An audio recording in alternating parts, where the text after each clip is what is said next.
conhecer, aprender e estudar, para quê? Se não dividimos isso com ninguém? Para que tanta força, se não erguemos aqueles que estão caídos no caminho? Para que tanto conhecimento, se não somos capazes de consolar as lágrimas daqueles que choram? Ou às vezes não somos capazes de nos explicar por que passamos determinadas situações na vida. Eu acho que a maravilha do dom que Deus nos dá é a inteligência.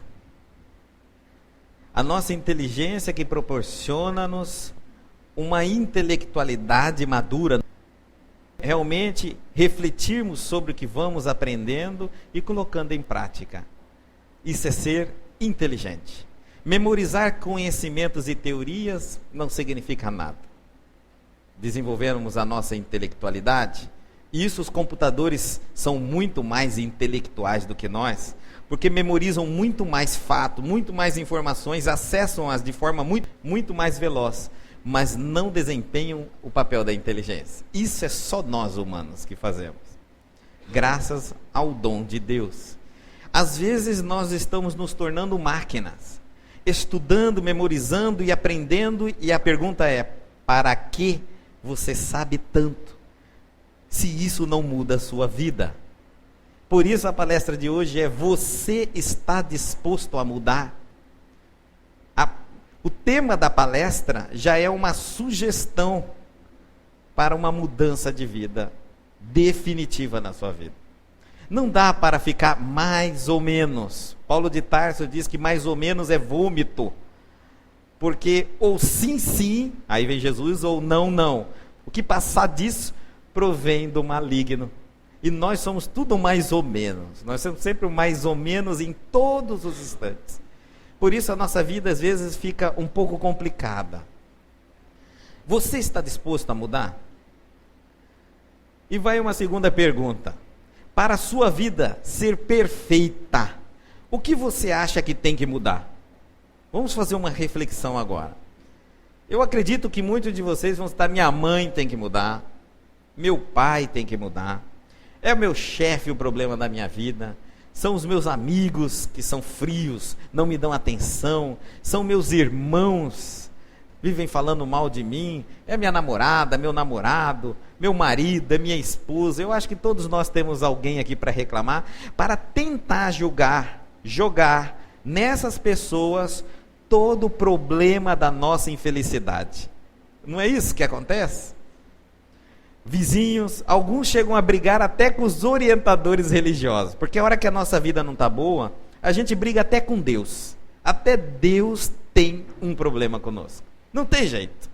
Ninguém serve. Quando alguém começa a brigar comigo, e é muito natural isso acontecer na área da caridade, Reinaldo fala assim: Guto, fica ouvindo, calma, ele ainda não falou qual é o problema. Então ele começa a reclamar da casa, reclama do Guto, reclama dos trabalhadores da casa, reclama da disciplina da casa, reclama de tudo. Você tem que ficar ali ouvindo. Agorinha, aí ele já está reclamando de Deus. Eu falo: pô, se ele reclama de Deus, não vai reclamar de mim? É óbvio que vai reclamar de mim. Eu sou muito menos perfeito, infinitamente imperfeito em relação a Deus. E se Deus não consegue atendê-lo, não consegue satisfazê-lo, eu vou fazer isso, a casa espírita vai fazer, os trabalhadores juntos, de jeito nenhum. Não é possível. Quando chegamos nesse estágio, entendemos que o problema não está mais para fora de nós. O problema está dentro de nós. Aí vem o governo. Agora o problema vai ser porque a Dilma é a presidente. Para uns é a felicidade, para outros é o maior problema, e assim vai ser. E, finalmente, o mundo. Alguns dizem: é porque eu nasci, nesse mundo a gente veio para sofrer. Esse mundo aqui que é o inferno, aqui a gente faz, aqui a gente paga. Criamos esses mitos, que é uma grande realidade. A vida é uma imensa oportunidade de aprendizado. Lógico que quando nós andamos por um jardim lindíssimo e florido, não queremos pisar no espinho, não queremos tropeçar no cascalho, na pedra, mas é impossível. Junto com a grama tem formiga, tem insetos, mas é belíssima a grama, é gostosa, é fria. Quando tentamos colher uma rosa que não deveríamos nunca fazer isso, né? Mas quando tentamos fazer, o que sentimos? O espinho na mão. É assim mesmo.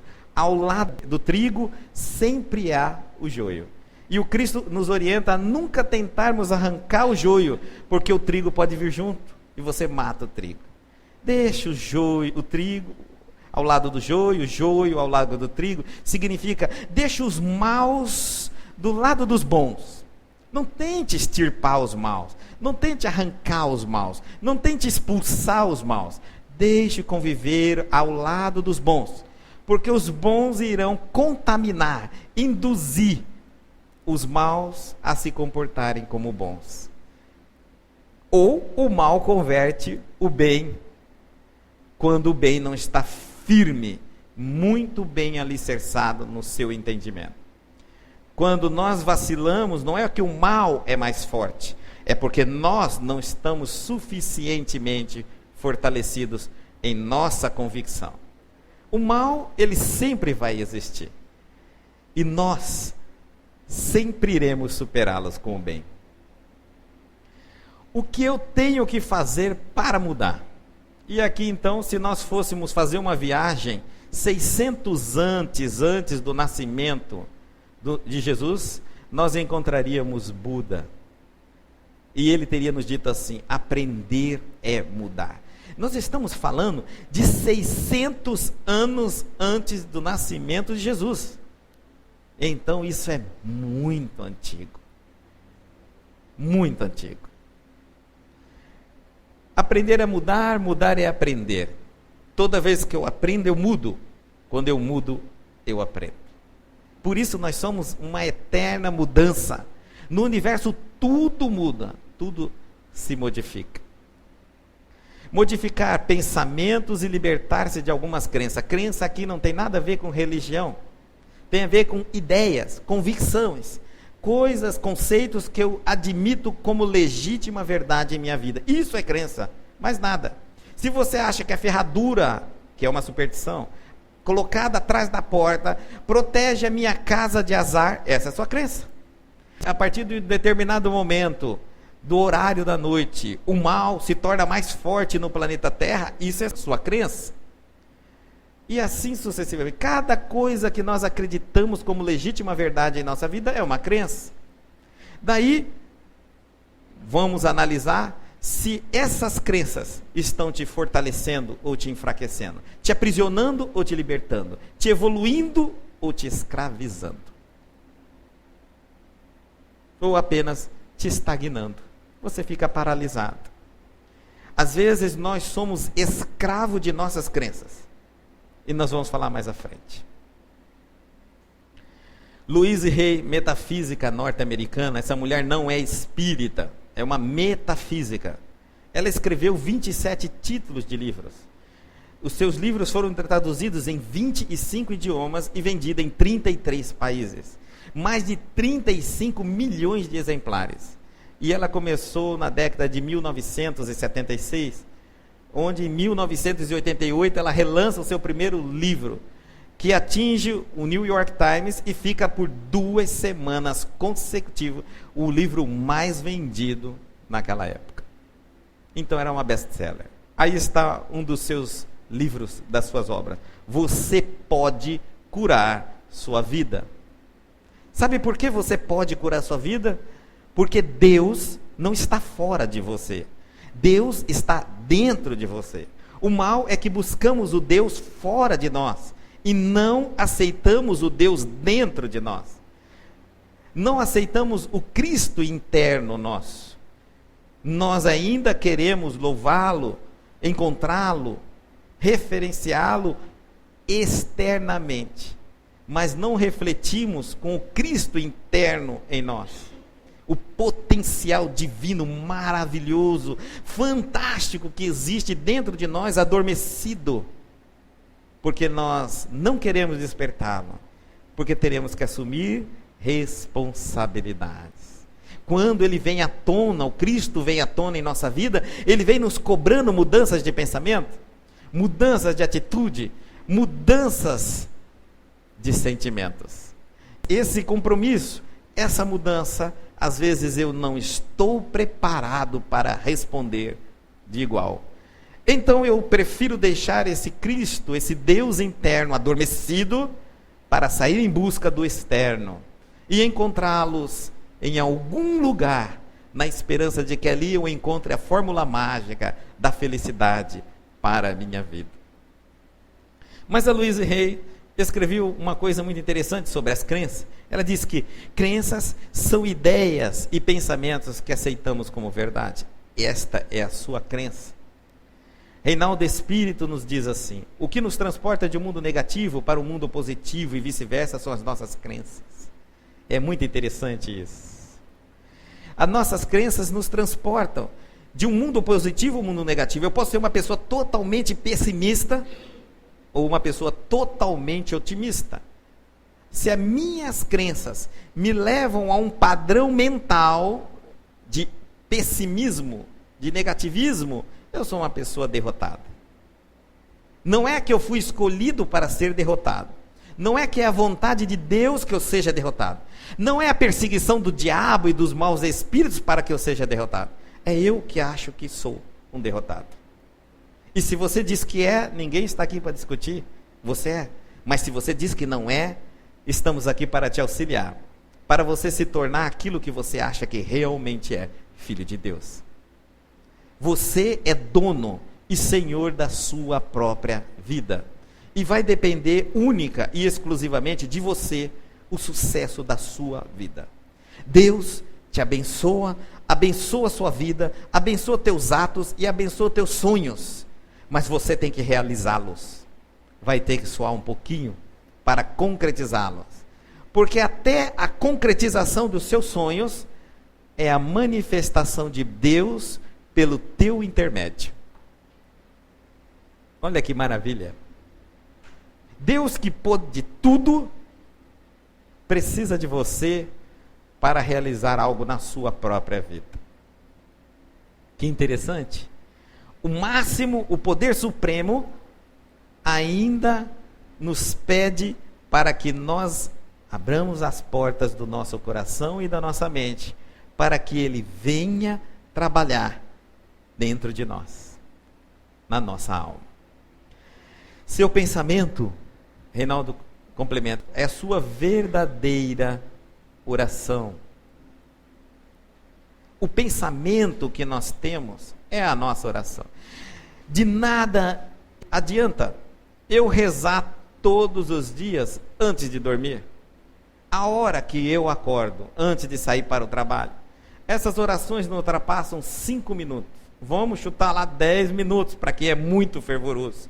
Porque depois, se você ficar de joelho, as rótulas começam a doer. Então, o que adianta isso? Se você vai passar o dia inteiro pensando mal de si próprio, achando que não é capaz, achando que não vai conseguir, achando que não é bom o suficiente, achando que não merece ser feliz, que não merece algo melhor, que não merece uma vida melhor. Se você não acredita em você, do que adianta essa oração? Todas as noites antes de dormir, todos os dias antes de se levantar. Pois a sua maior oração é o teu pensamento. E vamos fazer aqui um trato, vamos fazer um exercício. A partir de hoje, vocês peguem um pedaço de papel e anote o que vocês pensam durante a manhã, ou quem quiser à tarde, ou quem quiser à noite. Anotem cada pensamento que vocês tiverem num pedaço de papel. Não o critique, não o analise, anote. Ele veio, anota. Ele veio na sua mente, anota. Depois, no final desse período, leia.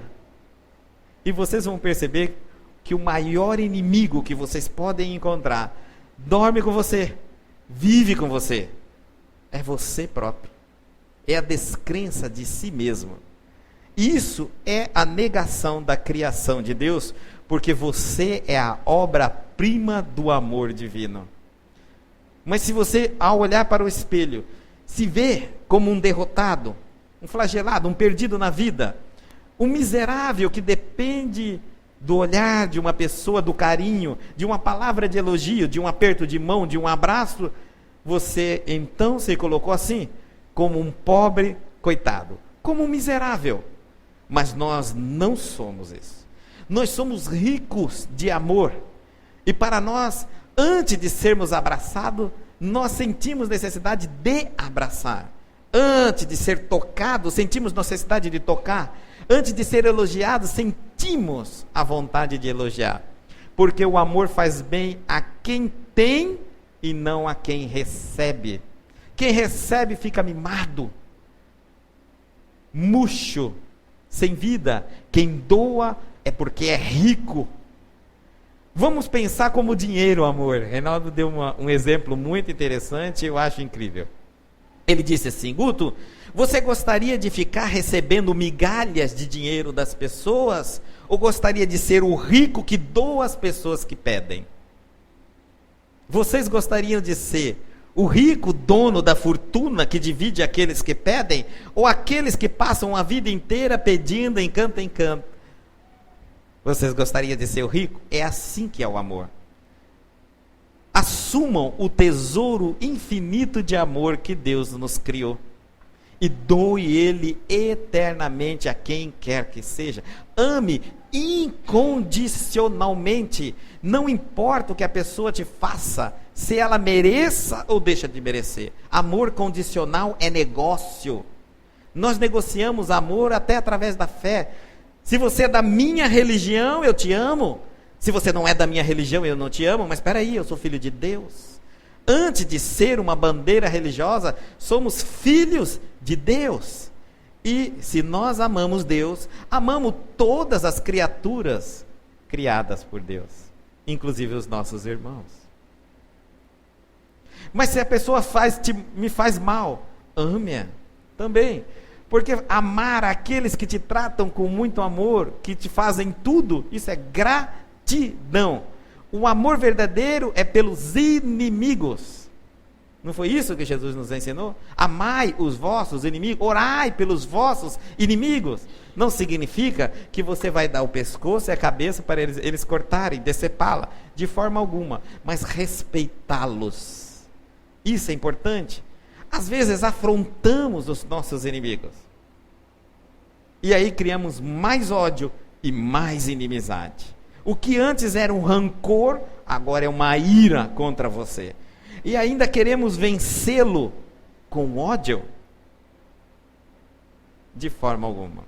Amar os nossos inimigos é mostrar a ele que há uma diferença muito grande entre nós e ele. Nós somos cristãos. E Deus, por intermédio de Jesus, nos ensinou a amar. A nossa única arma é o amor. A nossa força é a submissão à lei de Deus. Se Ele assim quer, assim será.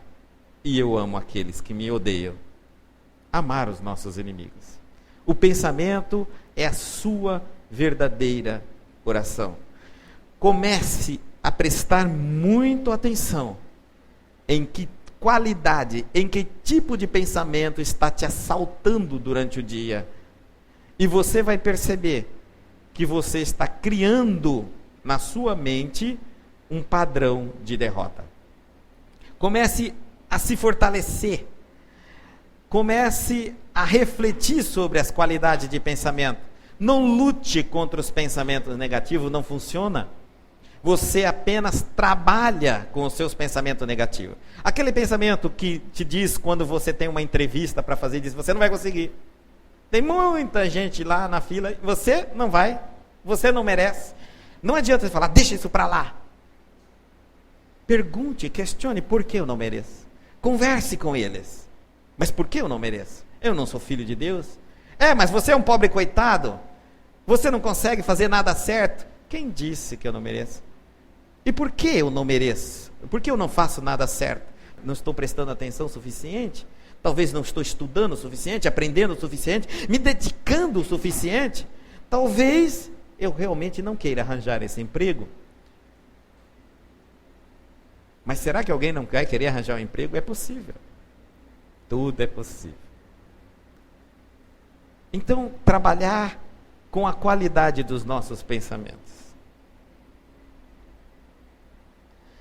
Quando o Buda falou 600 anos sobre uma lei de karma, Quando algumas pessoas ouvem a palavra karma, até se arrepiam. Isso é coisa do demônio. Lei do karma é a lei de ação e reação. Buda conceituou como karma, mas karma não é nem negativo e muito menos positivo, é neutro. Eu obtenho resultado conforme a qualidade das minhas ações, pronto. Simplesmente, se planto algo bom, colho algo bom. Se planto algo mal, colho algo mal. Antes de nós reclamarmos da nossa vida e dissermos que o que eu estou passando é um karma, porque é ruim, eu digo, e o outro karma? E o karma positivo da nossa vida? Alguém já pensou nele?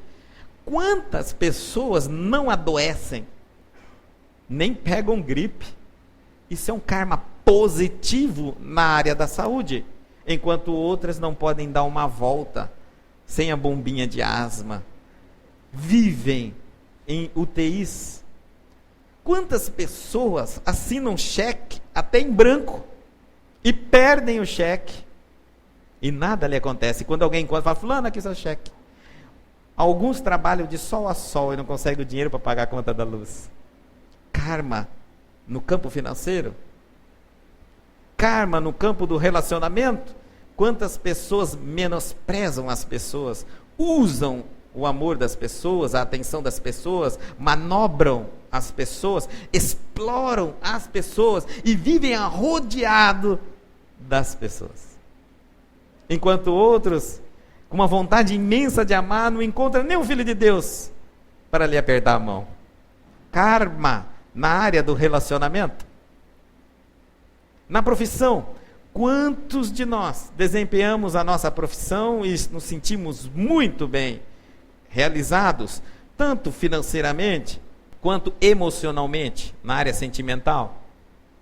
Enquanto alguns, mesmo formado, nunca conseguem desempenhar a sua função. Às vezes porque não a defende realmente. Pegam o diploma e apenas para dizer que tem um nível superior. Mas há outros que lutam para desempenhar a sua função porque amam aquilo em que formaram, mas não conseguem a oportunidade. Karma na área profissional e no espiritual. Quantas pessoas fazendo maldade a todos os cantos, com quem quer que seja, trapaceando, enganando, manobrando, vivendo da religião, roubando a fé alheia, e aparentemente tranquilo, e outras pessoas não conseguem se levantar da cama por problemas espirituais, obsessões. Karma na área espiritual. São 5 áreas que nós deveríamos trabalhar lá em perfeito equilíbrio, porque isso é prosperidade. Qualquer uma dessas áreas que falharem, todo em nossa vida falha, porque uma consome a energia da outra. Tenta imaginar você tendo uma saúde sem nenhum dinheiro para beber água sequer. Tendo que beber água sem trato especial, de qualidade. Você vai adoecer, naturalmente. Sem ter um mínimo de possibilidade higiênica, você vai adoecer. Como que uma área não interfere na outra? Sem falar que o nervosismo, a ansiedade que você vai passar pela falta de dinheiro, vai lhe abrir as brechas no campo espiritual para as obsessões. E aí vai tudo por água abaixo. Você nervoso, ansioso e obsediado, que relacionamento dá certo na sua vida? Quantas pessoas com problemas espirituais falem o casamento, fecha as portas da família, porque ninguém aguenta viver do lado dessa pessoa, porque ela não tem estabilidade emocional, ela desequilibra. Todas as 5 áreas têm que estar em perfeito equilíbrio. Quando Buda falou sobre a lei de karma, muitos de nós falaram, não, Buda veio com essa história. Engano seu, quem veio com essa história foi Moisés. Foi o primeiro homem na história que falou sobre a lei do karma. Mas ele não falou com esse nome, ele falou sobre lei de talião. É bem diferente? Não, é igual. Olho por olho, dente por dente. Aqui se faz, aqui se paga. Ação e reação não é a mesma coisa. Moisés veio 1.200 anos antes do nascimento de Jesus. Buda veio depois de Moisés, falando a mesma coisa que Moisés falou. A lei do karma é bíblico, só que não está com esse nome. Nós espíritas, particularmente, não aceitamos a conotação karma, porque dá a impressão que eu pago exatamente aquilo que eu faço. E isso é impossível diante da lei de Deus, que é perfeita. Dá essa impressão que se eu mato, eu vou morrer. Se eu roubo, eu vou ser roubado. Isso não acontece assim, e nós estamos vendo a todo instante. Por isso não entendemos como karma, entendemos ação e reação, que é algo mais completo. Quando eu promovo um desequilíbrio no meu semelhante, esse desequilíbrio volta de alguma maneira que ninguém sabe como, só Deus, só a justiça de Deus sabe, vai retornar até mim. Pode voltar de qualquer maneira. É por isso que nós estamos assistindo muitas pessoas fazendo coisas erradas e não passando por absolutamente nada pertinente àquilo que ela faz. Mas ela está sofrendo de outra maneira. Às vezes ela está enganando o seu semelhante e está com a saúde debilitada. Problemas gravíssimos de saúde. Mas nós queremos encontrar uma relação de um ato com a consequência. E aí não é possível, porque não é essa a lei de Deus. Afinal de contas, assim como você faz muitas maldades, você também faz algumas bondades. E se Deus é justo, Ele não leva em consideração os seus acertos, somente os seus erros? E que Deus que é esse? Até nós temos que ensinar a lei de justiça, então, a esse Deus. É um engano da nossa parte. Porque assim como você erra, você também acertou. E é visto na balança do equilíbrio da justiça de Deus, os acertos e os erros. Por isso que não retorna da mesma forma. É uma visão simplória, figurada, de 1.200 anos antes do nascimento de Jesus, 600 anos antes do nascimento de Jesus, e de lá para cá não parou de se falar sobre a lei do karma com outro nome, mas é a mesma coisa. Lá em Gálatas, capítulo 6, versículo 7, não vos enganeis, Deus não se deixa escarnecer, pois tudo o que o homem semear, isso também se fará. Não é olho por olho, dente por dente, não é aqui se faz, aqui se paga, não é a lei do karma, ação e reação. Lá em Jesus, Mateus 26, 52, então disse Jesus: mete a tua espada no seu lugar, porque todos que lançarem a mão da espada, a espada morrerão. Não é a lei de ação e de reação, a que se faz, a que se paga. Não é a lei de talião? O nosso doutor Isaac Newton, um cientista inglês do século 17. A ciência, com a terceira lei de Newton, causa e efeito, explica exatamente o que a Bíblia vem nos dizendo. Ele diz: toda ação, toda ação tem uma reação na mesma intensidade e sentido contrário. Mesma intensidade, sentido contrário. Você vai colher. Exatamente isso. Não é a lei de talião, não é a lei do karma, não é a lei de ação e reação. E finalmente São Francisco de Assis nos diz: é dando que se recebe. Resumiu tudo. É dando que se recebe. E toda a oração de São Francisco é o cantar, é o louvor à lei de causa e efeito, a lei kármica. Cantamos, falamos e não admitimos a realidade. Falta apenas comparar. E se essa lei é tão verdadeira, o Dr. David Niven, PhD, psicólogo em ciência social, ele escreveu vários livros, mas entre uns livros mais interessantes, se vocês quiserem anotar, ler depois, Os 100 Segredos das Pessoas Felizes. Leia sobre esse livro, vocês vão gostar.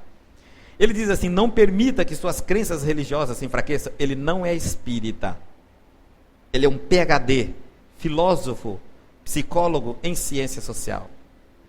Ele diz assim: não permita que suas crenças religiosas se enfraqueçam. Todos nós precisamos de religião, qualquer religião. Há mais de 1000 denominações religiosas. Só da área luterana, há mais de 2000 denominações religiosas por todo o mundo. Não é possível que nenhuma nos encante, que nenhuma toque o nosso coração, que nenhuma delas mobilize as fibras da nossa alma para aprendermos a amar. Não é preciso que você tenha 500 religiões, não pode ficar sem nenhuma. Você tem que ter uma, mas uma verdadeiramente, e todas nos levam a Deus sem exceção. Não há religião melhor que religião, até porque todas as religiões foram criadas pelos homens. Jesus não fundou uma religião. Os homens têm a necessidade das religiões e se dividem nas opiniões. A religião de Deus é o amor que une todos os seus filhos, sem bandeira religiosa. As práticas religiosas, ele nos diz, ativas, não aquela que a gente tem como bandeira e rótulo, estão associadas às vidas mais longas, mais saudáveis e certamente mais felizes. Ora, não é, isso é fato. Imaginemos aqui que nós fomos atacados agora por uma virose, todo mundo vai para o pronto-socorro. Tem uns que só do médico mostrar o remédio ele já curou, já sai e vai embora. O outro médico ainda tem que aplicar, aí ele levanta e vai embora. O outro médico aplica de novo, uma dose, 2 doses, 3 doses, ele levanta. O outro, depois que acabou o estoque da policlínica, o cara está lá na cadeira, na maca, vai para pronto-socorro, agora vai para UTI. E a equipe começa, a família perturbando a equipe médica. E aí, doutor, o que vai ter? Não sei o que ele tem. Ele tem virose, como todo mundo. Foi internado 1 milhão de pessoas aqui. Eu dei a mesma medicação, já foram embora. Mas ele não reage à medicação. Vamos perguntar a ele? Ele diz assim, por que eu vou viver? Para que viver? Para que levantar da maca? Para quê? Eu detesto minha família, não gosto dos meus familiares, não gosto da vida que eu tenho, da profissão que eu levo, não tenho religião nenhuma. A vida já é um sacrifício. Eu estou nessa vida só para sofrer. Ah, Deus que me leve logo, já é uma misericórdia Ele me levar antes do tempo. Como é que o remédio vai agir? Remédio não cura ninguém. Remédio apenas nos proporciona um fortalecimento do nosso organismo, porque quem nos cura é a nossa fé. É o porquê você deve levantar, por que você quer se curar, por que você quer viver. Essa resposta que te dá força todos os dias, convicção, porque doenças todos nós seremos abatidos, todos os dias. Mas nós levantaremos da cama, porque assim que alguém nos mostra um remédio, fala, obrigado doutor, eu estava esperando isso, porque eu tenho muita coisa para fazer. As coisas não podem me esperar, eu tenho que auxiliar, tenho que ajudar, tenho que aprender, tenho que servir. Não posso ficar aqui parado. Deus me chama, eu sou muito importante para o universo, porque se não fosse Deus teria me levado, não precisava eu pedir. As dificuldades, as pessoas que não servem para nada, são descartadas. A justiça divina faz isso. Você não foi descartado é porque você é muito útil, mas você não encontrou ainda a sua utilidade. Aí é diferente. Mas Deus tem paciência e aguarda esse despertar. Você vai encontrar a sua verdadeira utilidade. E aqui vai uma coisa muito interessante, porque algumas pessoas dizem assim, eu não... religião está dentro de mim. Nenhuma religião está dentro de ninguém. Não temos condições de criar uma religião. Religiões já estão criadas, fundadas. Nós temos que escolher uma delas. Elas têm bases profundas. E que não dá, eu dentro de casa, sem ler livro nenhum, criar uma na minha cabeça. Não. Por isso que Deus é tão bom, que Ele nos deu mais de 1000 denominações religiosas. Diz, olha meu filho, até para quem não gosta, vai ter que encontrar uma que gosta. Ao mesmo tempo que Ele nos pede para que a gente adote uma crença religiosa, porque isso nos dá vida mais longa, mais saudável, mais equilíbrio psicológico e físico. Ele também diz, mas não deixe que sua crença religiosa lhe enfraqueça. Aqui você tem que tomar um cuidado. Às vezes, você não está entendendo a sua crença. A sua crença é aquela que te amedronta ou é aquela que te dá coragem? É aquela que te aprisiona ou que te liberta? É aquela que faz você temer a Deus ou amar a Deus? A diferença é enorme.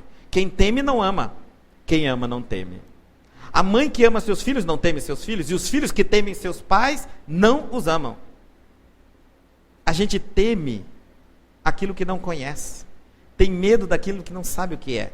Mas quando aprendemos, não tememos. Amamos. E aí é importante eu entrar numa religião e me aprofundar nos estudos antes de me fixar na idolatrias. E não é um e nem outro que fazem isso. Antes de nós entrarmos numa religião e idolatrarmos imagem, ou entrarmos no espiritismo para idolatrarmos guias espirituais, que não são absolutamente ninguém, a não ser pessoas que viveram na Terra e morreram. Só porque não tem corpo físico, não significa que são evoluídos. Sejamos nós conscientes. Se conhece a árvore pelo fruto. O que eu não vejo, que são os espíritos, eu conheço pelo ensinamento dele. Que nível são os guias? Talvez precisam ser guiados antes de nos guiarem. Que lado nos levam? Para onde nos apontam? O que dizem ser verdade? Guia que diz para nós estudarmos o Evangelho, mas ele mesmo nunca leu o Evangelho? Que guia que é este? Faço o que eu mando, mas não faço o que eu faço. Isso é guia? Tenha certeza que quando um guia te pedir algo, já fez 10 vezes mais. Nosso subconsciente, e aqui é uma coisa muito importante, aceita tudo que escolhemos acreditar. O seu subconsciente aceita tudo. Quem reflete se é verdade ou não é o seu intelecto, mas o seu consciente memoriza tudo. E você pode aceitar muitas coisas sem pensar. Agora, o que você está pensando nesse momento? Trata-se de algo positivo ou negativo? Isso gerará um resultado de comportamento e de emoções. A qualidade dos seus pensamentos importa muito. Cada pensamento que temos cria o nosso futuro. Quem assistiu o filme Nosso Lar percebeu uma coisa muito interessante. André Luiz desencarna e desperta no mundo espiritual. Lá ele é recolhido pelos os benfeitores. E lá ele começa a reclamar da vida, lhe dão um copo de água, manda ele beber uma água e manda ficar com ela na boca, para que ele não reclame. Nós precisamos entender que a misericórdia de Deus não precisa da nossa reclamação. Tudo que nos acontece está perfeito, por mais que a gente não aceite. E é o melhor que pode nos acontecer. Parece incrível, você fala, não, mas eu não concordo que eu estou passando por isso. Você pode não concordar. É igual casamento. Você pode não aceitar, mas que essa era a pessoa do que vivia ao seu lado, sim, é igual morte. Você pode não querer morrer, mas que é o momento certo para você partir, é. A gente é assim mesmo, revoltado, não aceita as coisas. Não vai ser isso que vamos aceitar. Então, por pior que nós estejamos passando na nossa vida, nada é melhor que isso que estamos passando. O problema não é o que você está passando, mas é o que você está aprendendo com o que você está passando. Experiência não é o que você passa, mas o que você aprendeu com o que passou. Existem pessoas que dizem, eu sou muito experiente, porque eu sou velho, recalcado, magoado, frustrado, decepcionado. É uma criança infantil, imatura, porque ele não aprendeu absolutamente com nada que passou na vida. Mas minha vida foi muito dura. Foi dura porque você é um aluno escolhido por Deus. Às vezes Deus escolhe, é como sala de aula, tem professor que fala, eu quero, é você que vai responder, levanta. É porque a professora tem certeza que você vai responder. Às vezes Deus nos escolhe para que a gente testemunhe na dor. Na dor e não no sofrimento, são coisas separadas. Na dor, no peso da cruz. Mas a gente, sem sofrer, ergue a cabeça e diz, eu amo ao Senhor. Porque amar a Deus com a vida tudo bem, tudo boa, muito obrigado, é gratidão. Amar a Deus sobre o peso insuportável da cruz e ainda servindo de testemunha e levantando os caídos, isso é fé. Isso é resposta ao amor absoluto. Quando éramos crianças, aprendemos sobre nós mesmos e a vida por intermédio das reações dos adultos que nos cercavam. Essa palestra está toda com base no livro da doutora Luísa Reis. Quando éramos crianças, tudo que nós aprendemos sobre a vida, sobre o certo, sobre o errado, vieram das pessoas que nos ensinaram. A pergunta é, essas pessoas sabiam o que era certo? Ótimo, vocês já devem estar respondendo para esse ponto. Provavelmente cometeram erros, sem dúvida. E toda a relação com o mundo também vieram delas. Agora tomem cuidado com os mitos. O medo é um grave problema da nossa humanidade. A nossa educação toda tem base no medo. Eu não sou bom porque gosto de ser bom. Geralmente eu sou bom porque eu tenho medo do diabo e medo do castigo de Deus. 2 medos me fazem ser bom. Quando eu mudar isso e passar a ser bom por amor, eu estou andando. O medo nos congela e nos aprisiona. O medo não nos liberta, escraviza. Quando nós temos crianças, desde pequeno nós fomos assim. A sociedade nossa nos educou. Dorme, porque senão a bruxa vai passar e pegar todas as crianças a partir de um determinado horário. E nós, com o maior pavor, dormíamos. Não era isso? Quando queremos um monte de criança numa determinada sala e não queremos explicar por que eles não podem sair. Sai daqui para você ver, o homem do saco está lá fora. O bicho-papão está rodando aqui. E pronto, o pavor toma conta das crianças e elas ficam ali naquela sala. Não me obedece, você vai ver, o diabo. E a criançada fica apavorada. O medo vem criando estruturas sérias na nossa formação psicológica. Dia mais, dia menos, o medo eclode em raiva, em fúria, em ódio, em violência, em rancor, em revolta, em doenças psicológicas seríssimas. Ninguém é capaz de ficar saudável, escravo do medo. Aí vocês vão dizer, Guto, mas eu já cresci, eu não tenho medo de bruxa, eu não tenho medo de saci pererê, eu não tenho medo do homem do saco, mas tem medo do diabo. Trocou de nome. Você é grande agora. De fato, você não tem mais medo do saci pererê, mas tem pavor do diabo, do Satanás, do tal do demônio. E é por isso que você serve a Deus, não por amor.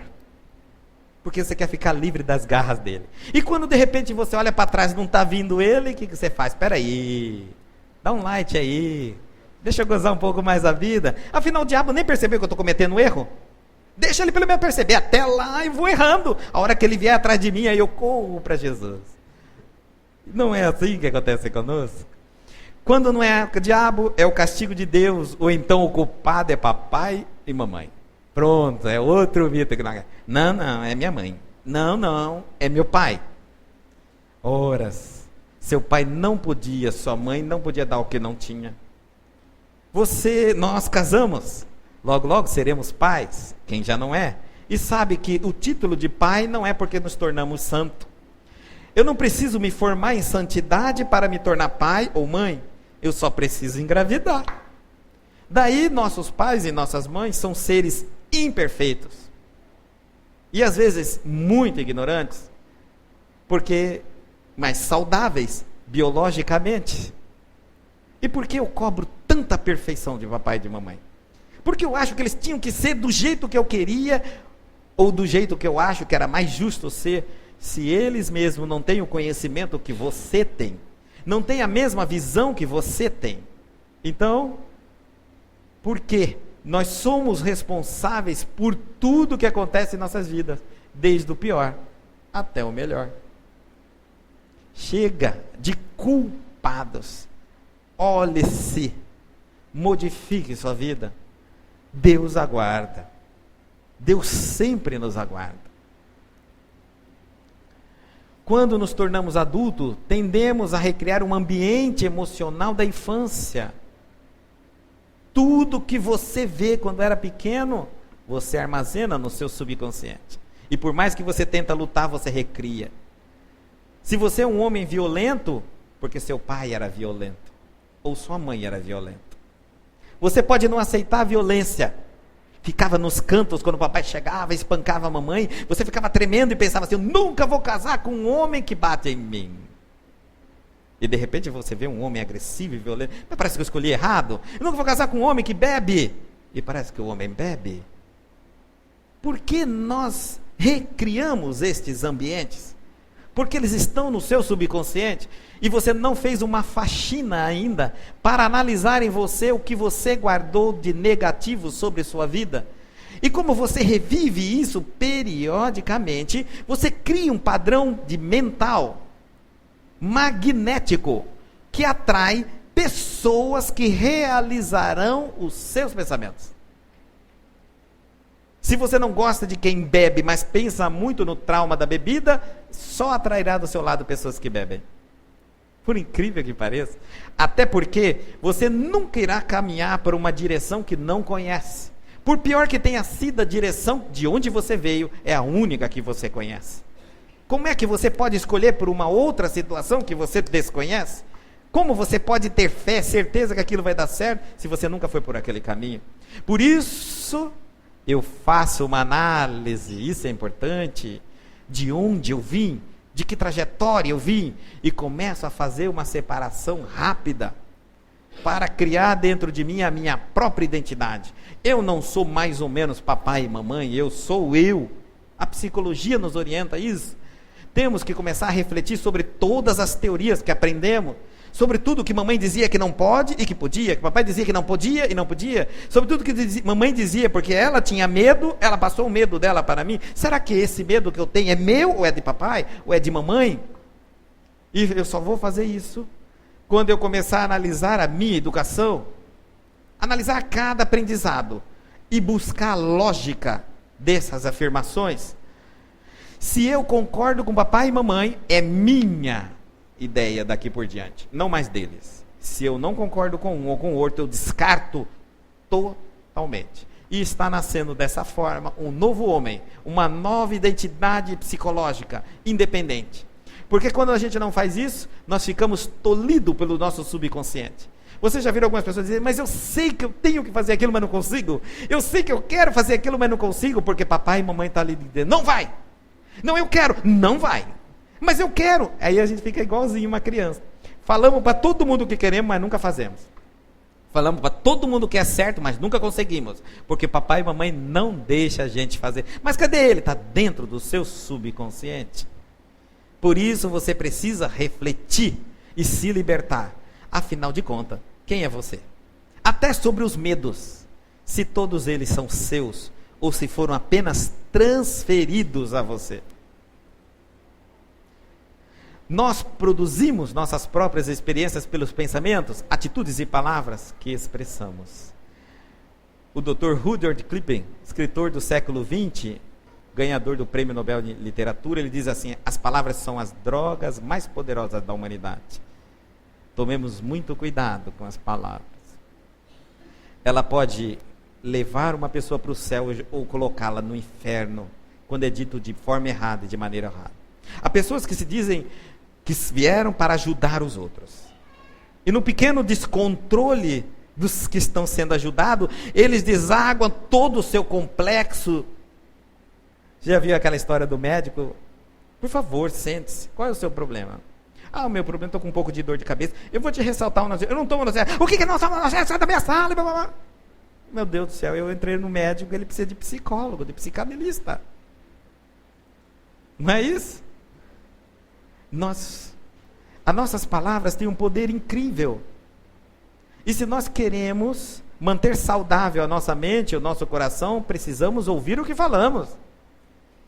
Porque se não falamos sem ouvir, e o que fazemos? Ferimos pessoas, magoamos pessoas, e não estamos nem aí porque não somos capazes nem de se lembrar do que fizemos. Nossas palavras também elevam as pessoas. Por isso a mensagem. Se não temos palavras tão fortes, tão superior ao silêncio, digamos assim, mantenhamos-nos em silêncio. Não culpe seus pais. Tudo com que estamos lidando, gente, é um pensamento. Tudo, absolutamente tudo que vocês vivem é um pensamento, veio de um padrão mental. Agora vem a novidade. E é fácil. Mude o seu pensamento. E você mudou sua vida. Mude seu pensamento. Você mudou suas crenças. Mudou seus limites. O que você não podia, se passar daqui por diante, acreditar que pode, poderá. Alberto Einstein diz que os grandes gênios são aqueles que não sabiam que conseguiriam fazer os grandes feitos. Porque se eles soubessem, eles não teriam feito. Sabe aquelas pessoas que quando elas vão fazer algo, você fala, nunca, isso é impossível. O que você está fazendo é impossível. Mas ela não acredita que é impossível. Ela vai conseguir. Porque quando ela começasse a fazer, já acreditando que era impossível, ela não conseguiria fazer. O limite está na mente dela. Se você não acredita no que você faz, na sua capacidade, não adianta o mundo te aplaudir. Absolutamente nada. Acredite ou não, nós escolhemos nossos pensamentos. O que pensamos sobre nós e o mundo torna-se verdadeiros para nós. São sempre afirmativas. Podemos mudar nossa atitude em relação ao passado, e aqui é muito importante. O momento mais importante de nossas vidas é agora. Esquece o passado. Passado significa, perdão significa deixar ir. Vamos fazer uma análise rápida? Imagina o seu passado, o pior que aconteceu na sua vida. Imagine que o seu passado não houve um minuto sequer de alegria, de felicidade. Imagina isso. Imagina que ninguém teve um passado pior que o teu. Conseguiram imaginar? Pois graças a esse passado é que você é o que é. Você acha que é uma pessoa boa? Nem tanto. Mas uma pessoa ruim? Também nem tanto. Então agradeça ao seu passado. Bate palmas para ele. Agradeça o seu passado e diz obrigado, Senhor. Porque se um ponto tivesse mudado, se uma vírgula tivesse mudado do lugar, você não seria o que você é hoje. E se você agradece a Deus pelo que você é, agradeça ao seu passado. Pois foi Ele que te colocou exatamente onde você estava. Por isso que o passado é a misericórdia de Deus. É a bênção de Deus. E não motivo de revolta, de intranquilidade, de insensatez. Pelo contrário, por pior que você teve de um pai, de um irmão, de uma mãe, graças àquela ruindade deles que você se tornou um homem bom agora. Talvez a religião que você está, você só buscou religião porque faltou muito amor dos seus pais e você buscou o amor em Deus. Quer uma lição melhor do que essa? Papai e mamãe cumpriu a missão, te colocou mais próximo de Deus. Porque se ele tivesse te dado tudo, mimado você a tudo, você teria talvez até matado eles por ingratidão e frieza. Agora, e o futuro? Esquece o futuro. Invista nos seus sonhos. E a parte mais importante da sua vida é hoje, agora, já. Seu futuro é consequência do agora.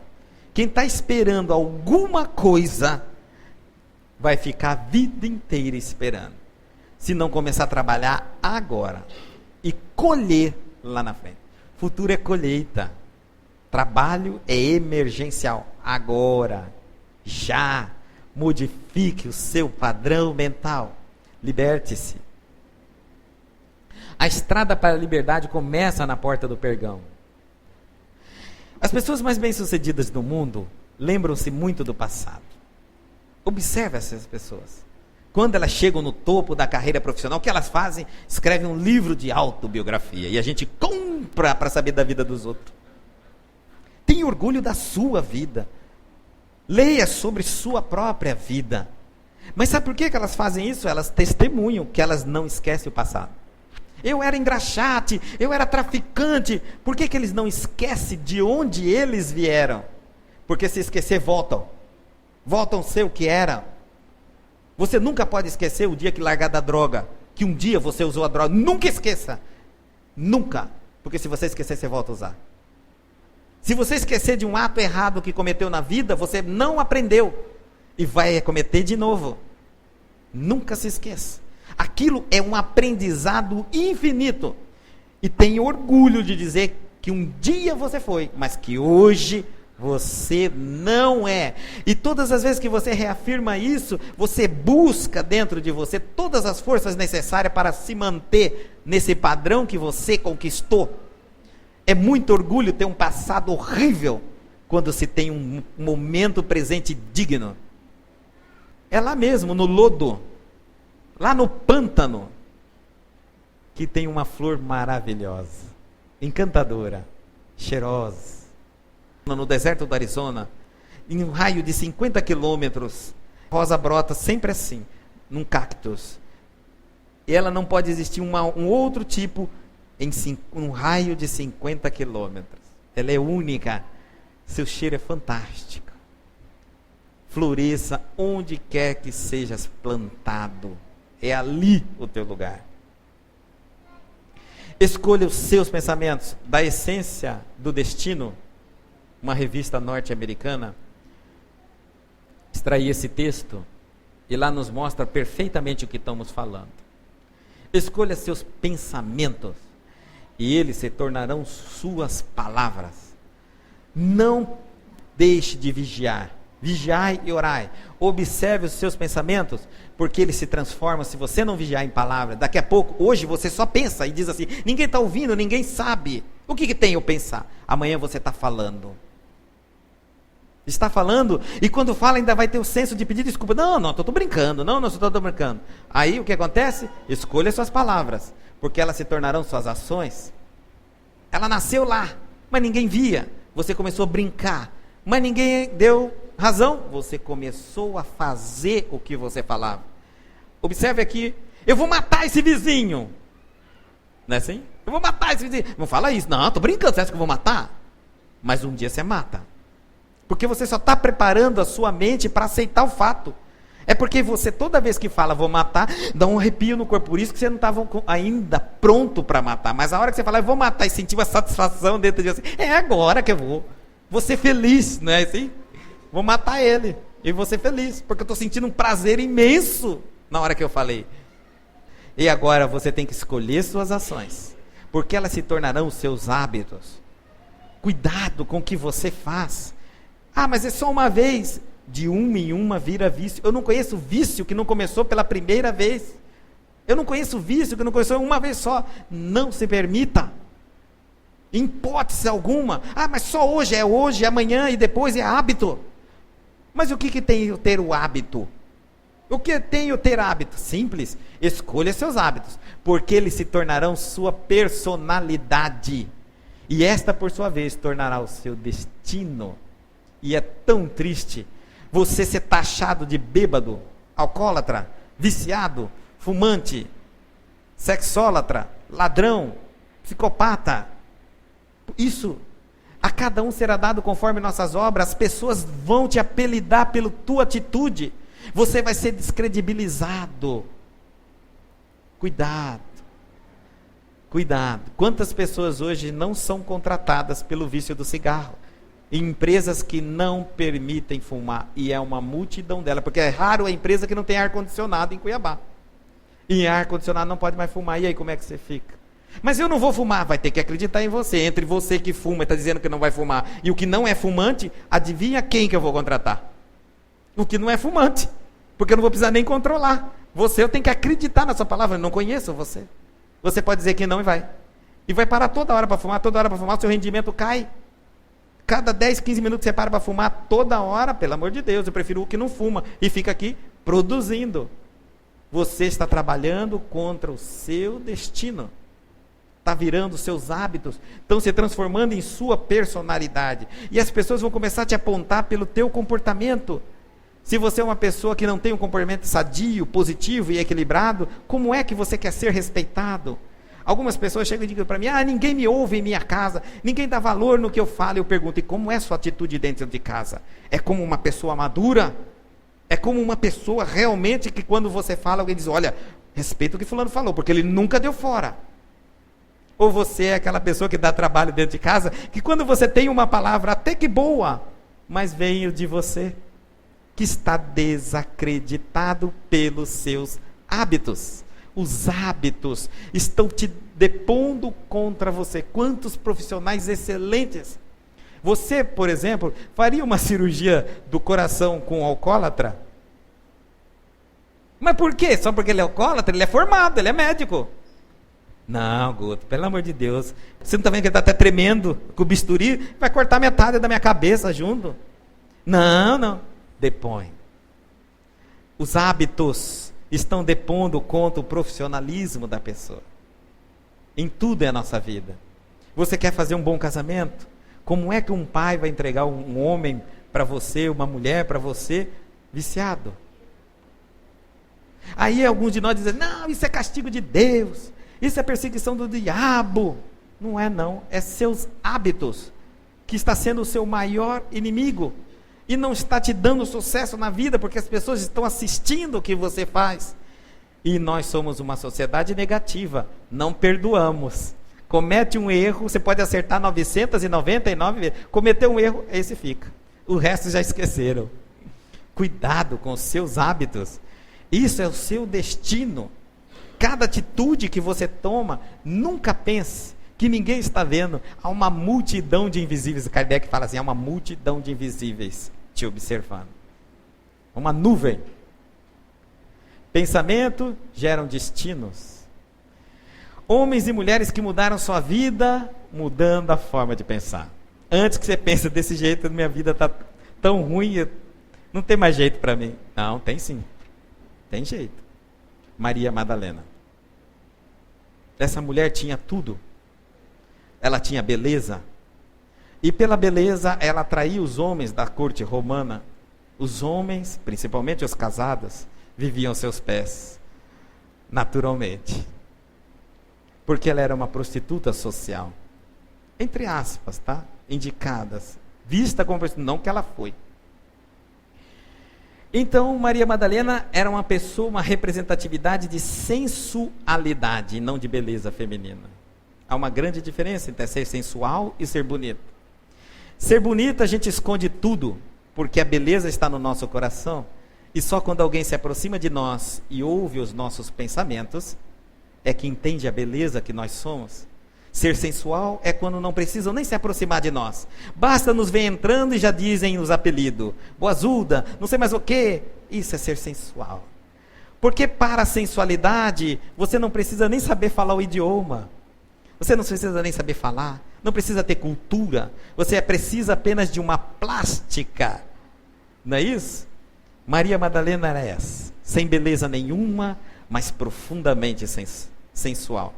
Cercavam-se delas os urubus carnívoros, sedento pela carne de Maria Madalena. E ela se sentia frustrada. Ela tinha tudo em termos de bem material, mas a depressão e a tristeza cometeu o seu coração. Um dia ela ficou sabendo que Jesus ia aparecer, e ela foi atrás de Jesus, pedindo a ele o auxílio para acalmar aquele vazio que tocava o seu coração.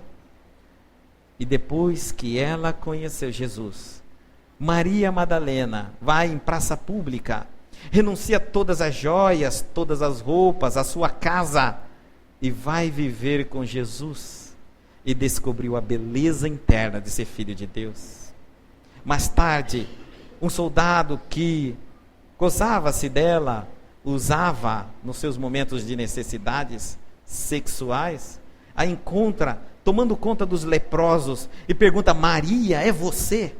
Ela, tomada de lepra no corpo: sou eu. Que a beleza física já havia se desfeita. Ela disse: sou eu. Maria, mas por que você aqui? Porque encontrei Jesus. Eu encontrei o único homem que me amou realmente nesse mundo. E depois que eu encontrei Jesus, eu entendi o que é o amor. Eu passei a me amar.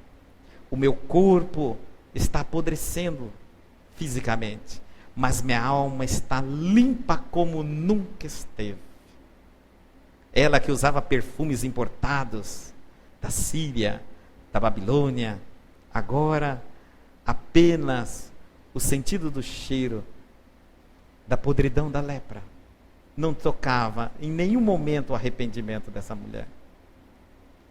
Pedro apóstolo, ele que tinha aquele jeito, somos nós. Senhor, por ti eu morro. Não, eu faço. Vai todo mundo embora. Jesus está cansado. E Jesus controlando Pedro o tempo todo. Somos nós. Pedro é nós. Acha que entende as coisas e toma uma atitude toda sem uma forma grosseira, brusca, achando sempre que é o dono da verdade. Jesus, calma, Pedro, menos, Pedro. Tem que ter mais amor no seu coração. E no final ele diz assim: homem, coração de pedra, você é duro demais. Mas sobre ti edificarei minha igreja. Você vai conduzir o apostolado, Pedro. É um desafio para mim pegar o homem mais bruto daqui, porque João já estava pronto, o discípulo. Mas ele queria Pedro. Jesus era assim, sempre um desafio na frente. O que era fácil ele não queria, ele queria o difícil. Então ele queria Pedro, coração de pedra. E ele modificou. Um homem que saca a espada dos esbirros de Sinédrio quando Jesus é entregado por Judas e decepa a orelha, lá na frente ele pede para ser crucificado de cabeça para baixo, porque não merecia nem ser crucificado como Jesus, porque não era digno do mestre. Isso é uma conversão absoluta. Paulo de Tarso, se nós pararmos para analisar a história sucinta de Paulo, ele acreditava em Moisés, ele amava Moisés, as leis do decálogo para ele eram simples, fora isso, o Torá, 613 leis, e ele adorava aquele Deus, a maneira como Moisés pregava. Paulo de Tarso, grego, ele então tinha uma oratória fantástica, e ele pegou e começou a perseguir os cristãos, matava os cristãos, porque achava que Jesus havia pregado contra Moisés, porque os ensinamentos de Jesus aparentemente são contraditórios. Olho por olho, dente por dente, perdoai-vos até 70 vezes 7 vezes. Até quando eu perdoarei? Sempre, infinita. Não, olho por olho, dente por dente. A casa de Deus é a igreja. Deus não habita em templo feito pelas mãos humanas, mas sim em vossos corações. Destituir os poderes religiosos da época, e ele não aceitava. Um dia ficou sabendo que Ananias ia pregar. Pega então uma corte de soldados e parte para atravessar o deserto. E no caminho ele vê uma luz fantástica, uma luz muito clara. Seu animal empina, ele cai suando. Cadê os soldados? Fogem com medo das doenças, das enfermidades daquela época, da febre. Deixa ele sozinho. E ele pergunta, porque ouve uma voz: Saulo, Saulo, por que me persegues? Ele diz: quem és? A voz diz: sou eu, Jesus. E esse homem foi o exemplo da maior conversão histórica até hoje. Jesus transforma esse homem em um segundo no maior apóstolo que nós ouvimos falar. Se o cristianismo chegou até hoje graças a Paulo de Tarso, a Maria Madalena e por último aos apóstolos. Pessoas que não estavam incluídas no apostolado direto de Jesus, deram a sua vida para manter a história do cristianismo. Ele dali em diante não mediu forças, voltou e bateu na porta de cada um que ele pregou contra Jesus. E o que aconteceu com ele? Pedradas, foi jogado várias e várias vezes como morto, mas ele havia mudado a crença dele, ele havia mudado o padrão mental dele. O Deus dele agora não perseguia, não matava, não castigava, não era contra o demônio, era um Deus de amor. E ele então voltou e amou os inimigos, amou até o demônio, se existisse. Porque se ele existisse, ele é nosso inimigo. Ame-o. A mulher adúltera, primeira vez que Jesus defende uma mulher, e é a primeira vez que uma mulher é defendida em toda a história. O primeiro feminista foi Jesus. É trazida a mulher que foi pega no adultério. Olha que interessante. Cadê o adúltero que cometeu o adultério com ela? Mas a história mosaica é machista e pune sempre a mulher. Está lá os 12. Vocês já viram o quadro da Santa Ceia? Só tem homem. Cadê as mulheres que serviram? Quem preparou a Santa Ceia? Quem fez a comida? O pão que eles partiram? Quem arrumou a mesa?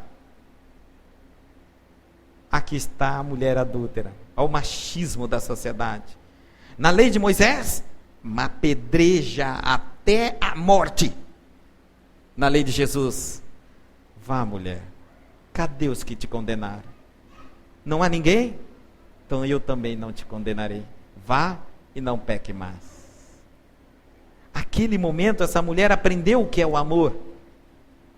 O amor que não julga, que não condena, que não escraviza e que não amedronta. Este é o amor de Deus.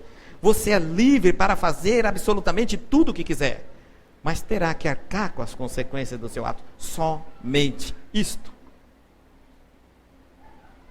Finalmente, a mulher samaritana, Jesus, meio-dia, subiu uma ladeira, cansado, senta na poça de Jacó. Aquela mulher se aproxima dele, não lhe dirige a palavra, porque na época o samaritano não se dirigia aos judeus. Desde aquela época, briga religiosa. E Jesus, mulher, dê-me de beber. Homem, não sabe com quem falas? Eu sou uma samaritana e você não pode se dirigir a mim. E você não sabes com quem falas. Dê-me de beber. Olha, desde aquela época o preconceito religioso. E no final, Jesus diz a ela que se ela bebesse da água que ele deu a ela, estou falando bem sucinto, tá? Ela se tornaria uma fonte inesgotável de água. Porque ele pedia a água do poço, mas o que ele tinha a ofertar é a água do Espírito. Mas as convicções religiosas, as brigas religiosas, quase não fizeram aquela mulher reconhecer Jesus. Hoje, se Jesus viesse pessoalmente na terra, eu queria saber quem era capaz de reconhecê-lo. Porque cada um tem uma imagem diferente de Cristo. O que umas religiões apoiariam, outras mandariam crucificá-lo e matá-lo. Quem daria o seu poder? Quem sairia do trono para Jesus sentar? E ela então, com o amor que ela descobre por Jesus, vai e chama toda a aldeia para ver o Messias, porque ela reconhece Jesus. E é uma das primeiras vezes e poucas que Jesus diz: eu sou o Messias. Ele se declara a ela. Nós sabemos que essa mulher reencarnou depois como Madre Teresa, Teresa d'Ávila. Mateus apóstolo, cobrador de imposto, homem materialista. Todo mundo tinha inveja de Mateus. Falava mal dele porque, assim como Zaqueu, falava mal dele porque ele era um cara bem empregado e ganhava muito bem, que nem eu hoje, o fiscal da Receita Federal. Todo mundo fala mal dele, mas quer estar lá no lugar dele. Não para de sair concurso e uma multidão de pessoas ali na fila. A gente é sempre assim. E também todo mundo desejava, mas Mateus recebe o chamado de Jesus, abandona o seu posto e vai segui-lo. Uma conversão incrível. E ele abandona o materialismo e segue Jesus. Aí vem Zaqueu, que era o chefe de Mateus. Era um supervisor daquela região. Jesus pede para visitá-lo na casa dele. Todo mundo falava mal dele. Antes de Jesus entrar na casa, o que ele fala? Ele volta e fala: espera um pouquinho, Jesus. Se alguém aqui me provar que eu tirei algo indevidamente na cobrança dos impostos, eu pago 4 vezes mais o valor que eu retirei. Jesus ali observando, aguardando o primeiro dizer: foi de mim que você roubou. Ninguém. Todos viraram as costas e foram embora. Porque é fácil acusar os outros de ladrão, de bandido, principalmente quando desejamos alguma coisa dele, que no caso era a posição social de Zaqueu. A inveja faz assim conosco. E Jesus vai à casa de Zaqueu e o converte, porque ele foi um dos poucos homens justos. Observe que ele é um... Quantos de nós temos coragem de levantar em público, numa cidade, e dizer: quem aparecer aqui dizendo que eu tirei algo indevidamente e provar, eu te dou 4 vezes mais. Ele fez isso. Era um homem justo na posição que se encontrava. Por isso Jesus foi à sua casa. E ao entrar na casa de Zaqueu, Jesus diz, a partir de hoje, a felicidade, o Deus, o Cristo, o amor reina. E finalmente José de Arimateia, vou colocar todo mundo junto, Nicodemos. Vamos falar logo de Nicodemos.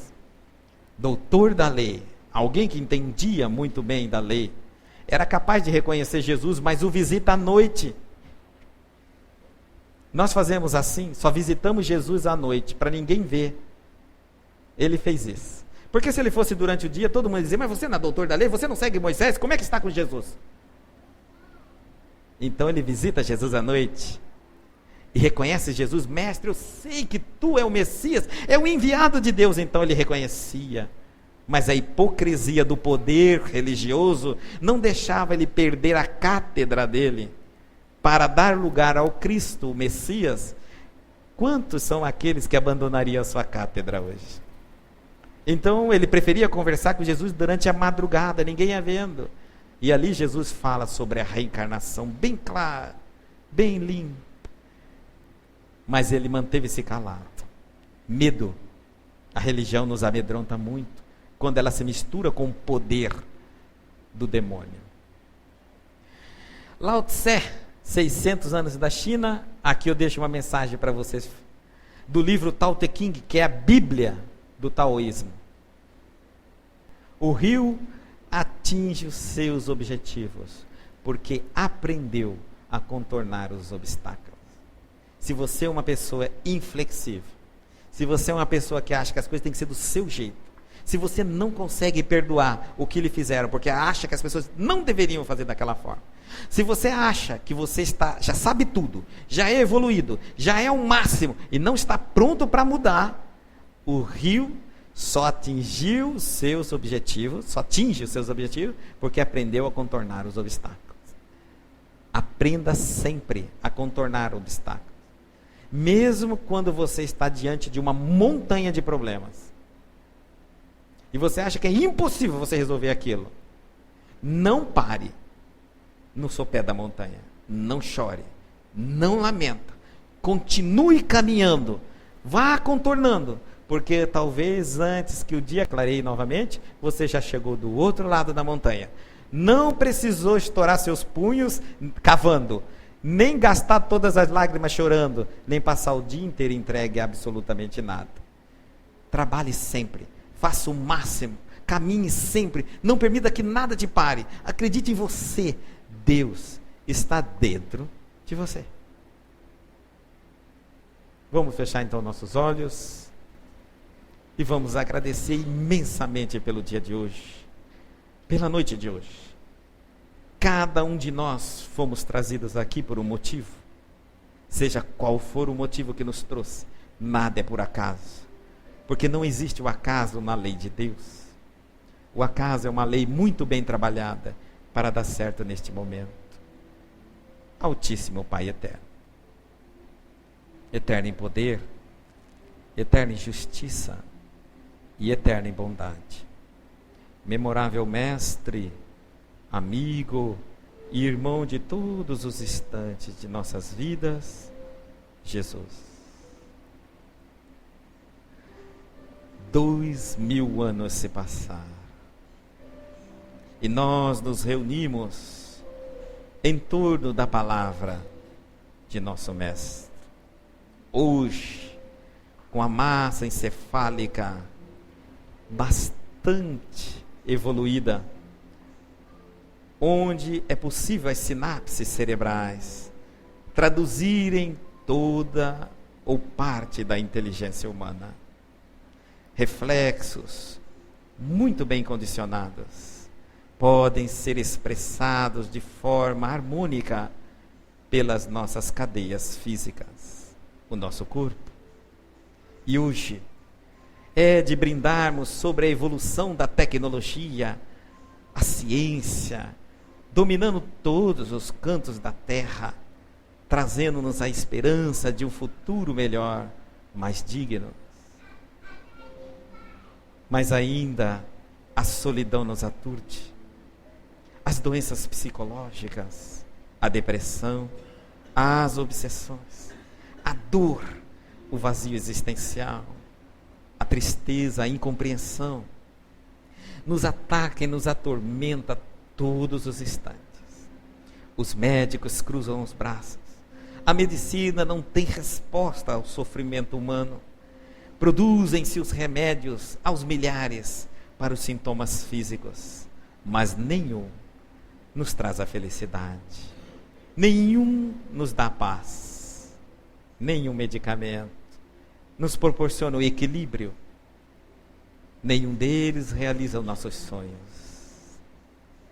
Por isso, estamos aqui, Senhor, de joelhos, diante da sua magnitude, submetendo-nos ao teu apreço, ao teu magnífico amor. Sustenta-nos para que vençamos os maus hábitos, para que vençamos os nossos pensamentos desqualificados ou anticristãos, para que adotemos com muita força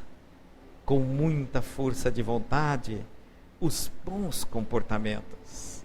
Sejamos outro a todo instante, a todos os dias, para sermos hoje muito melhor do que fomos ontem e sermos um amanhã muito melhor do que somos hoje.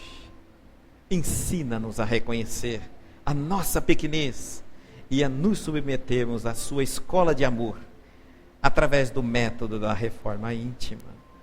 Ampara-nos todos os instantes, para que não venhamos cair em tentação de nossas próprias inferioridades, vícios e defeitos, mas sustenta-nos, Senhor, até a tua magnitude sublime, para que possamos espelhar a tua luminífera luz a todos que nos cercam, hoje e sempre, incondicionalmente.